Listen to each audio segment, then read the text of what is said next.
Congressman Kucinich from Ohio. Thank you very much, Mr. Chairman. I don't think the question facing us today, with all due respect to my friend from California, is whether or not this is a moment for Monday morning quarterbacks. The question is whether taxpayers should have purchased the Bank of America franchise. Now, with Mr. Paulson's testimony today, it's an undisputed fact that then-Secretary Paulson told Bank of America's Ken Lewis that the government might remove him and his board of directors if Bank of America abandoned its deal to acquire Merrill Lynch. It requires a judgment call to decide if Secretary Paulson was being justifiably tough in response to Bank of America's consideration of invoking the material adverse change clause in its merger contract, an arguably unwise but lawful action, which he viewed as a potential threat to the financial system at a moment of crisis. But nothing in Secretary Paulson's testimony today justifies the government's decision to ignore evidence that Bank of America withheld information from its shareholders about mounting losses at Merrill Lynch before the crucial shareholder vote on December 5th, a potentially illegal act. I've seen no justification for the government to override recommendations of professional staff at the Fed and the President of a regional Federal Reserve Bank for greater accountability of Bank of America's top executives. Yet, sadly, that is precisely what Mr. Paulson and Mr. Bernanke did. This committee's investigation and two previous hearings have revealed that the government had concluded that Mr. Lewis's management of Bank of America was seriously deficient and possibly in legal jeopardy. Top staff at the Fed and Treasury had determined that Mr. Lewis knew about accelerating losses at Merrill Lynch before the shareholder vote to ratify the merger, but he did not provide that information to shareholders. The top lawyer at the Fed had determined that Mr. Lewis and his management team were possibly in violation of securities laws for withholding material information from shareholders.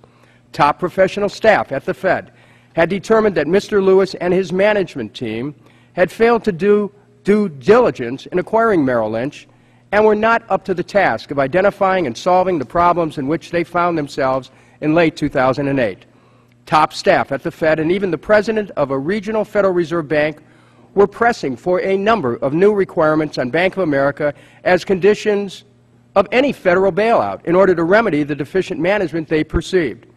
If you look at the screen, appreciate if staff would put that up, you will see the supporting documents our investigation has revealed. In an email from a senior advisor at the Federal Reserve to Chairman Bernanke, quote, "There are clear signs in the data we have that the deterioration at Merrill Lynch has been observably underway over the entire quarter, albeit picking up significantly around mid-November," unquote. Next slide, please. From a restricted Federal Reserve analysis of Bank of America Merrill Lynch merger, quote, "BAC management's contention that the severity of MER's losses only came to light is problematic and implies substantial deficiency in the diligence carried out in advance of and subsequent to the acquisition. These were clearly shown in Merrill Lynch's internal risk management reports that BAC reviewed during their due diligence." Next slide, please. The potential for losses and other risk exposures cited by management, including those coming from leveraged loans and the trading in complex structured credit derivatives. Derivatives products, that's called correlation trading, should also have been reasonably well understood, particularly at BAC itself is also active in both these products. Next slide, please. From an email from the Fed's General Counsel to Chairman Bernanke, Lewis should have been aware of the problems at Merrill Lynch earlier, because as early as mid-November, and not caught by surprise. That could cause other problems for him around the disclosures Bank of America made for the shareholder vote, unquote. Next slide, please.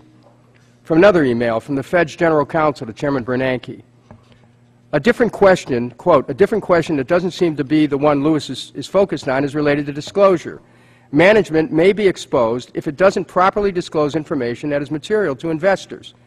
his potential liability here will be whether he knew, or reasonably should have known, the magnitude of the Merrill Lynch losses when Bank of America made its disclosures to get the shareholder vote on the Merrill Lynch deal in early November, unquote. Next slide, please.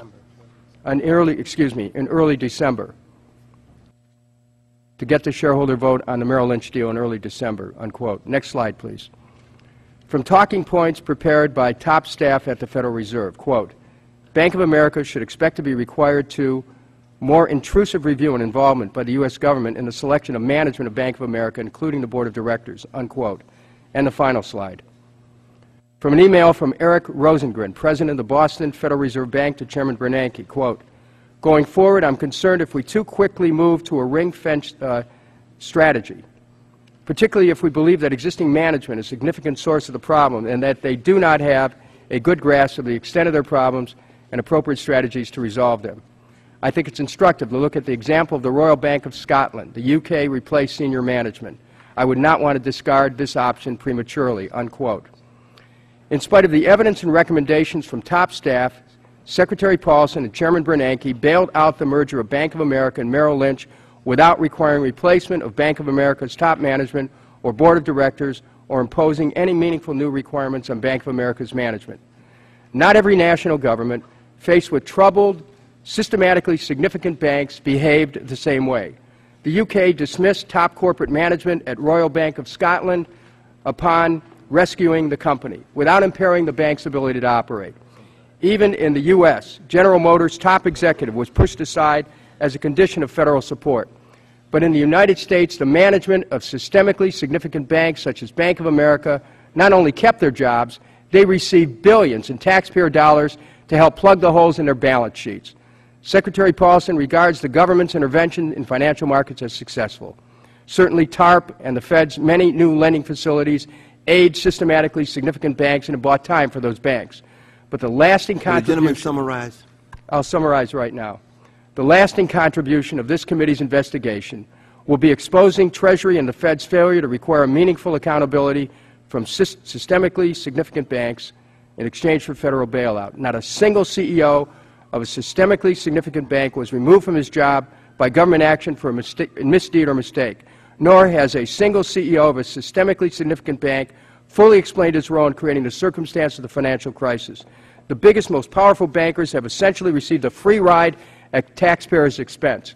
In conclusion, in choosing to bail out Bank of America without also removing its top management for their failure to do due diligence and for withholding potentially material information from shareholders prior to the merger ratification vote, the government sent a signal to the management of all systemically significant banks that their mistakes and their misdeeds will be treated differently and more gently by regulators than those committed by managers of mid-sized and small-sized banks.